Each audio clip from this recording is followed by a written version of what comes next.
오늘 읽은 로마서 8장은 성경의 핵심 중에 핵심이라고 말을 합니다. 그만큼 중요하고 귀한 말씀이라는 거죠. 그래서 스페너라는 분이 이런 말을 합니다. 성경을 다이아 반지라고 한다면 로마서는 그 반지의 다이아몬드와 같고, 특히 로마서 8장은 그 다이아몬드의 첨단과도 같다. 아주 핵심이라는 것입니다. 자, 이 귀한 복음의 내용을 우리에게 잘 설명해 주고 계시기 때문이죠. 자, 1절 봅시다. 그러므로 이제 그리스도 예수 안에 있는 자에게는 결코 정죄함이 없나니, 이렇게 선언합니다. 예수 믿는 사람은 정죄를 받지 않는다는 거예요. 하나님의 큰 은혜의 선포입니다. 여러분, 정죄 가운데 있는 사람은 어떻게 됩니까? 늘 죄책감 가운데 살지요. 자신이 죄인이라는 의식에 살기에 무슨 좋지 못한 일이 생기면 아이고 내가 벌 받는갑다, 뭐 이런 겁부터 벌떡 납니다. 그리고 불행이나 불운을 생각합니다. 자기에게 그런 게 닥칠 것 같아. 늘 두려움에 살지요. 그리고 자신을 책망하는 자책의 마음을 늘 가집니다. 자기가 잘못했기 때문에 스스로가 벌 주는 거예요. 자책하는 거예요. 무엇보다도 하나님과 올바른 관계 속에 그는 살아가지를 못하게 되는 것입니다. 그러나 우리가 정죄에서 해방이 되면 자유하는 거죠. 그 사람에게 희망이 생깁니다. 평화가 있습니다. 그리고 하나님과 친밀한 사랑의 관계 속에서 살아갈 수 있게 되는 것입니다. 그가 구원받은 것이지요. 우리가 이렇게 정죄받지 않고 자유와 평화와 하나님과 친밀한 사랑의 관계 속에서 살아갈 수 있는 이 이유는 바로 생명의 성령의 법이 사망의 법에서 우리를 해방하였기 때문입니다. 그 결과 우리가 이렇게 은혜를 누리는 것이지요. 자, 우리가 생명의 성령의 법, 그리고 죄와 사망의 법이 뭐냐, 이걸 이해하기 위해서는 조금 몇 가지 성령과 율법의 개념을 조금 이해해야 합니다. 성령은 헬라어로 푸뉴마라고 합니다. 바람, 호흡이란 의미예요. 보이지 않는 인격적인 실체를 이야기하는 것입니다. 성령은 보이지 않죠. 그러나 인격이 있습니다. 그래서 우리는 쉽게 그 마음을 그리스도의 마음이라 그렇게 하는 것이죠. 성령은 그리스도의 마음입니다. 율법이 뭡니까? 율법은 하나님을 믿는 사람들이 지켜야 할 규칙을 말하는 거죠. 그러나 이 바울은 그 율법 자체는 악하다고 하지 않습니다. 선한 거지요. 그러나 그 율법을 지켜야 하는 사람은 그 율법을 온전히 지켜내지 못하기 때문에 그 율법으로 사람이 죄인 된다는 것입니다. 정죄받는다는 거예요. 우리가 죄인임이 그 율법을 통해서 드러나게 된다는 겁니다. 왜요? 사람이 선하지 못하고 불완전한 존재라는 것이 이 율법을 통해서 우리 가운데 드러나게 되는 것입니다. 그래서 사도 바울은 율법은 착하지만은 선하지만은 그 율법의 역할은 결국은 우리로 하여금 죄와 사망의 법, 결국은 우리로 하여금 정죄하게 하는 그런 결과에 이르게 한다라고 그렇게 설명을 하고 있습니다. 여러분, 우리 앞에 두 개의 법이 있습니다. 생명의 성령의 법과 사망의 법. 어느 법 아래 우리가 놓여 살기 원하십니까? 당연히죠. 우리는 생명의 성령의 법 아래 살기를 원합니다. 로마서 6장 14절을 보면 죄가 너희를 주관치 못하리니 이는 너희가 법 아래 있지 아니하고 은혜 아래 있습니다. 여러분, 우리는요 은혜 아래 있어요. 이게 생명의 성령의 법 아래 있대요. 언제부터? 예수님을 나의 구주로 믿을 때부터 우리는 사망에서 생명으로 옮겨졌기 때문입니다. 이걸 우리가 알고 있어야 합니다. 그리스도인은요 하나님의 구원의 은혜를 이 세상을 살아가는 동안 받아 누려야 되죠. 그러면 자신이 어느 법 아래 있는 자인지를 우리가 알고 그것을 믿고 그렇게 살아가야 된다는 것입니다. 믿음입니다. 여전히 내가 죄와 사망의 법 아래 살아간다면 율법에 속해 있는 것이고 죄인 되어 살아가는 것입니다. 그러나 율법이 아닌 은혜의 법 아래 우리가 살아간다면 그리스도의 법 아래서 살아가면서 우리는 하나님의 자녀가 되는 거죠. 은혜와 자유를 누리며 살아가게 되는 것입니다. 나는 지금 어느 법 아래 실질적으로 살아가고 있는가? 우리는 자신을 보고, 그리고 우리는 온전한 은혜의 법 아래서 살아가는 믿음의 사람들이 되셔야 합니다. 우리가 율법의 관점과 은혜의 관점을 설명해주는 귀한 비유가 있습니다. 바로 포도원 품꾼의 비유죠. 마태복음 20장에 보면 포도원 주인이 사람들을 포도원에 들여다보내서 일을 시키는 이야기가 나옵니다. 아침 일찍 가니까 사람이 있어요. 그래서 일을 시키러 보내요. 한 데나리온 줄게. 좀 있다 보니까 또 있어요. 9시, 12시, 오후 3시, 오후 5시. 나갈 때마다 사람이 있는 거예요. 분등거리는 사람들이. 그걸 데리고 와요. 그리고는 일을 시킵니다. 한 데나리온 주겠다. 자, 일을 다 마치고 저녁에 한 데나리온씩 다 줘요. 그랬더니 아침부터 와서 수고하던 사람이 불평을 합니다. 아니, 하루 종일 땡 뺏어서 일했는데 1시간밖에 안 한 저 사람한테도 똑같이 한 데나리온 주면 이 말이 됩니까? 하면서 따져드는 것입니다. 여러분, 이 관점이 율법의 관점입니다. 오랫동안 일한 사람은 더 주고, 조금 일한 사람은 조금 주는 게 율법 아닙니까? 맞죠? 합당한 법이지요. 근데 그 포도원 주인이 뭐라 합니까? 네 것이나 가져가면 됐지. 내가 내 마음대로 하는데 네가 왜 말이 그렇게 많으냐? 내가 주고 싶어서 주는 것이다. 너와는 내가 한 데나리온을 약속하지 않았느냐? 그렇다면 내 것이나 가져가면 됐지. 다른 사람에게 더 주건 말건 네가 무슨 상관이냐? 그렇게 그 포도원 주인이 이야기를 합니다. 여러분, 이 두 번째 법이 은혜의 법이에요. 몇 시간 일했느냐 하는 게 상관이 없어요. 어떤 의미에서는 주인은 돈을 주기 위해 일을 시킨 거예요. 빈둥빈둥 분이 논이 불쌍하잖아요. 그래서 데리고 온 거예요. 일 시키는 거예요. 내가 주마. 사실 주려고 일 시킨 거예요. 일을 많이 했느냐 적게 했느냐 그걸 묻는 게 아니에요. 그게 바로 은혜의 법이에요. 그걸 알아야 합니다, 여러분. 조금이라도 일했지요. 그럼 된 거예요. 그러니까 일하는 사람 입장에서 보면 아이고 오늘 공칠 뻔했는데 일 시켜주시니 감사합니다. 아이고 벌써 시간이 이렇게 늦었는데도 불구하고 저를 불러주시니 감사합니다. 돈까지 주시니 더 감사하네요. 이러면 끝나는 거예요. 누구는 덜 주고 누구는 더 주고 이거 따지는 것 바로 율법의 관점인 것입니다. 여러분 어느 쪽에 속해 있습니까? 많은 경우 율법에 속한 자가 많아요. 그래서 문제가 생깁니다. 아니 왜 나 같은 사람에게는 복 안 주고 저 사람에는 복을 주나? 나는 나름 진실하게 살고 착하게 살았는데 왜 이렇게 형편없느냐? 왜 저 엉터리까지 사는 사람은 잘 살까? 고민하는 거죠. 이런 생각하면 머리가 복잡해요. 우리는 아직 율법주의의 관점이 있는 것입니다. 은혜 안에 사는 사람은요 그런 게 없어요. 남이 어찌됐든 상관없어요. 하나님께서 나 같은 죄인 사랑하시고 오늘 내게 은혜 베풀어 주시고 나를 사랑한다 하시고 나를 구원해 주신다 하셨으니 그저 감사하는 거죠. 그냥 주님만 바라보고 그 은혜에 감사하면서 그렇게 살아가는 거예요. 하나부터 열 때까지 다 감사의 제목이요. 부족해서 내게 은혜 베풀어 주시니 감사해요. 주님과의 오로지 그 관계 속에서 살아가는 사람입니다. 남들은 상관없어요. 이 말이 남들과는 뭐 벽치고 살아가라 이 말이 아니라 그와 그는 또 그의 하나님의 관계고 나는 모르지만 중요한 것은 내가 하나님과의 그 관계 속에서 그 은혜 안에서 그 은혜의 관점에서 감사하며 살아가는 거예요. 우리는 많은 경우 그래요.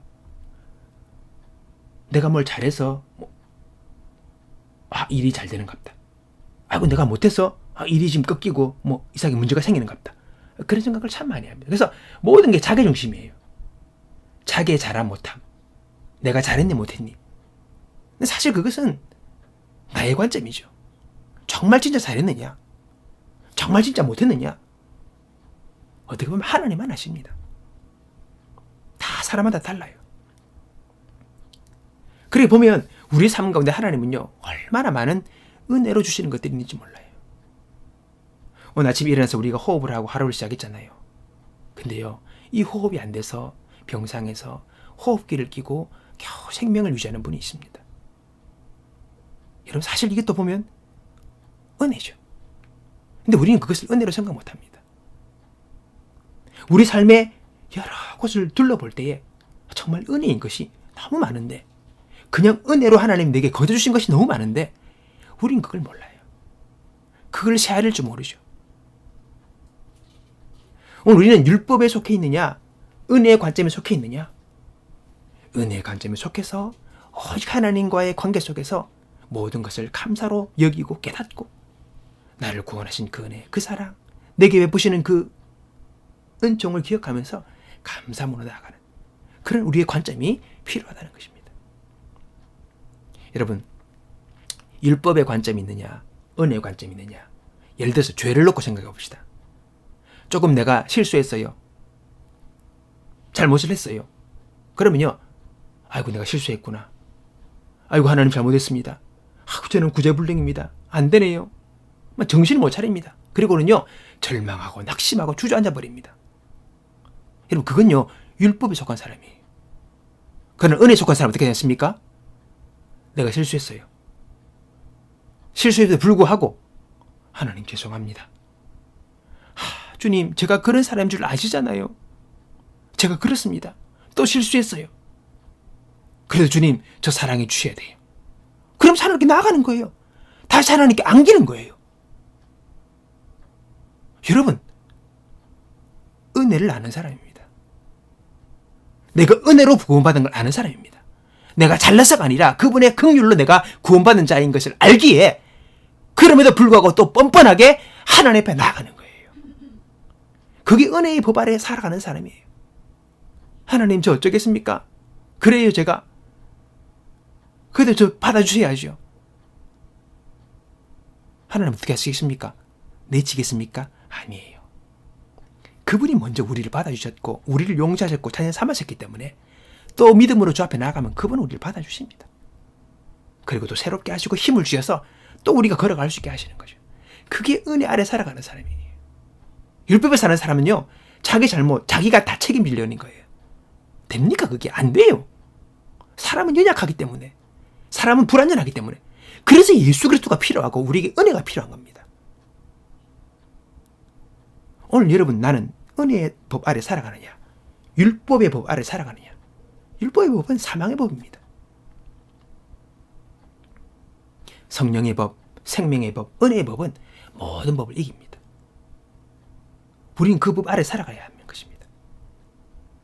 자, 여러분, 우리가 은혜의 법을 누릴 수 있는 이유에 대해서 오늘 읽었던 그 3절은 설명을 하고 있습니다. 제가 현대어 성경 번역본으로 한번 읽어보겠습니다. 하나님은 하나님의 율법을 알고 있는 것만으로는 죄의 지배를 벗어나 구원받을 수 없습니다. 우리는 그 율법을 다 지킬 수도 없거니와 또 실제로 지키려고 하지도 않기 때문입니다. 그래서 하나님께서 우리를 구원하실 수 있는 다른 계획을 실행하셨습니다. 자, 워싱턴에 가면 한국전쟁 기념 박물관이 있답니다. 제가 가보진 않았지만 거기에 가보면 큰 벽에 크게 글자로 새겨놓은 말이 있답니다. 뭐냐니까 영어로 The freedom is not free. 자, 참 좋은 말이죠. free가 뭡니까? 공짜란 말이죠. 근데 not free예요. 그럼 공짜가 아니란 말이죠. 뭐가요? The freedom, 자유가. 한국 전쟁에서 수많은 사상자가 있었기에 지금 대한민국이 그래도 자유 대한민국으로 살아갈 수가 있는 거예요. The freedom is not free. 자유는 결코 공짜가 아니다. 대가를 치렀기에 자유가 있는 거예요. 자, 오늘 금방 읽었던 3절의 후반부를 제가 읽겠습니다. 성경. 자신의 아들을 사람의 몸으로 보내 우리의 죄를 없앨 희생제물로 삼으심으로써 우리를 지배하는 죄를 멸하신 것입니다. 오늘 내가 용서받고 자유하고 평안을 누리고 하나님의 자녀가 되는 것, 어떤 나이와 어떤 자격 없이 뭡니까? 예수님의 희생이 있었기에 나풀이라는 거예요. 그냥 공짜가 아니라 그 하나님의 아들 예수의 희생이 있었기에 내가 오늘 자유를 누리는 거예요. 그 덕분에. 죄 없으신 예수님이 완전히 율법 요구를 이행하시고 그분이 죄인 되어서 죽으셨죠. 죄인의 누명을 쓰고. 그렇기에 죄 많은 우리가 이제 의인으로 살아갈 수 있는 것입니다. 이 바뀌어지는 거예요. 구원은요, 이 예수님을 믿음으로 내 마음에 받아들여가지고 그분의 의로움으로 우리가 사는 거예요. 그걸 내가 받아들여 사는 거예요. 그분의 의를 내가 가지고 늘 하나님 앞에 나가는 거예요. 그럼 하나님이 받아주신다고 약속하셨고 그게 성경의 약속이고 말씀이고 우리의 자랑이요, 우리의 의지할 것이 바로 예수 그리스도라는 겁니다. 그래서 찬송가에 보면 영원토록 내 할 말 예수의 피밖에 없네. 예, 영원토록 내 의가, 내 자랑, 내 잘남이 아니라 예수의 희생, 그분의 죽으심, 그분의 대가밖에 없다는 것을 영원토록 고백한다라는 것입니다. 그래서 이 찬양이 복음 찬양이에요. 자, 여러분, 그러므로 이제 중요한 것이 있습니다. 우리가 이제는 늘 그리스도 안에 살아가야 돼요. 그 은혜의 법 안에서. 이 법 안에서 머물러야 됩니다. 그리고 흔들리시면 안 돼요. 우리는 성령의 법 아래서 그 법을 따라 살아가야 돼요. 그럴 때에만 우리가 그 정죄함에서 벗어나 온전한 자유와 물리는 거예요. 그 법에서 벗어날 때 우리는 다시 또 정죄감 가운데 여러분 시달릴 수밖에 없는 겁니다. 율법적 관계로 나가지 마세요. 나 자신을 평가할 때나 내가 남을 평가할 때나 세상을 볼 때나 절대로 우리는 원망이 없어야 합니다. 왜요? 나는 지금 하나님의 은혜 아래 있기 때문에. 그 법 아래 살기 때문에. 이스라엘 백성들이 애굽에서 나와 오직 은혜, 오직 감사, 오직 찬송으로 살아가기를 원하셨습니다. 그러나 그분들은 불평하죠. 원망합니다. 여러분, 불평하고 원망하고 하는 사람들은요, 자유인이 아니에요. 매여 있기 때문에 불평하고 원망하는 것입니다. 그런 것 때문에 우리는 오직 이제 은혜 아래 살아야 합니다. 은혜로 충만해져서 살아야 합니다. 그리스도 안에 있는 자, 그 사람만이 여러분 온전히 죄와 사망의 법에서 자유하는 그 자유를 누리면서 만끽하며 살아갈 수가 있는 것입니다. 자, 끝째 4절에 육신을 쫓지 않고 그 영을 쫓아 행하는 우리에게 율법의 요구를 이루어지게 하려 하심이라. 예, 이제는요, 오늘 우리가 육신을 쫓지 않고 영을 쫓아 살아가라는 것입니다. 무슨 말입니까? 쉽게 그리스도의 마음을 가지고 은혜의 법 아래서, 사랑의 법 아래서 오직 예수 그리스도만을 바라보고 살아가는 사람이 되어라는 것입니다. 여러분, 그러면 우리 안에 자유가 있습니다. 평안이 있습니다. 하나님과의 친밀함이 있습니다. 그분과 동행하는 은혜를 누릴 수 있습니다. 그것이 바로 죄와 사망의 법에서 온전히 자유하여 살아가는 비결이라는 것입니다. 이것이 우리가 이 땅을 살아가면서 구원의 은혜를 누리며 살아가는 사람입니다. 여러분, 그 안에 들어가면 우리는 오늘도 기대합니다. 나는 부족했고 연약했지만 그러나 하나님 내게 은혜를 베푸시고 내게 힘을 주시고 내게 지혜를 주셔서 내일을 꿈꾸며 또 우리 마음 가운데 나의 정죄감들, 나의 낮은 자존감들, 나의 비애감들, 죄책감들 이거 다 주님이 거두어 주시고 내가 너를 사랑한다 하십니다. 내가 너를 기뻐한다 하십니다. 내가 너의 사랑하는 아버지요, 너는 나의 사랑하는 아들이요 딸이다라고 계속해서 그렇게 말씀하시는 겁니다. 그 관계 속에서 은혜의 법 안에서 이 모든 것이 우리의 것입니다. 오늘 여러분, 죄와 사망의 법에 살아가는 것이 아니라 은혜의 법 아래서 예수 그리스도의 마음을 가지고 사랑의 마음을 가지고 오직 주 예수의 은혜를 바라보면서 옆 사람은 어떻게 살았는지 상관없이 세상이 어떤가 상관없이 먼저 하나님과 나의 관계 속에서 그 은혜의 풍성함 속에서 그 은혜를 누리며 살아가는 저와 여러분이 되기 바랍니다. 오늘 우리가 그렇게 충만한 은혜로 살아갈 때에 비로소 우리를 통하여 세상이 복을 얻는, 세상이 은혜를 입는, 세상이 축복받는 하나님의 축복의 통로의 삶을 살고 있는 것을 우리가 보게 될 줄을 믿습니다. 오늘 이 믿음, 오직 성령의 법, 오직 은혜의 법, 오직 은혜 아래서 오직 예수 그리스도만을 바라보고 살아가길 결정하고 그렇게 살아갈 수 있도록 성령께서 우리의 마음을 도우시고 채우실 것을 믿습니다. 그 은혜가 우리로 되면 모든 권속들 가운데 넘치기를 주의 이름으로 축원합니다. 기도하겠습니다. 하나님 아버지, 오늘도 우리를 정죄에서 해방하여 죄에서 구원하사 우리를 자유케 하시고 우리에게 생명을 주시고 우리의 평안을 주시고 우리에게 하나님의 사랑받는 자녀의 신분을 허락하신 하나님, 더 이상 나를 바라보고 율법의 시선으로 바라보지 않고 주님이 내게 허락하신 그 모든 것을 믿음으로 아멘하고 그렇게 누리며 살아갈 수 있는 신앙의 사람들로 우리 모두를 세워 주시옵소서. 감사하고 예수님의 이름으로 기도하옵나이다. 아멘.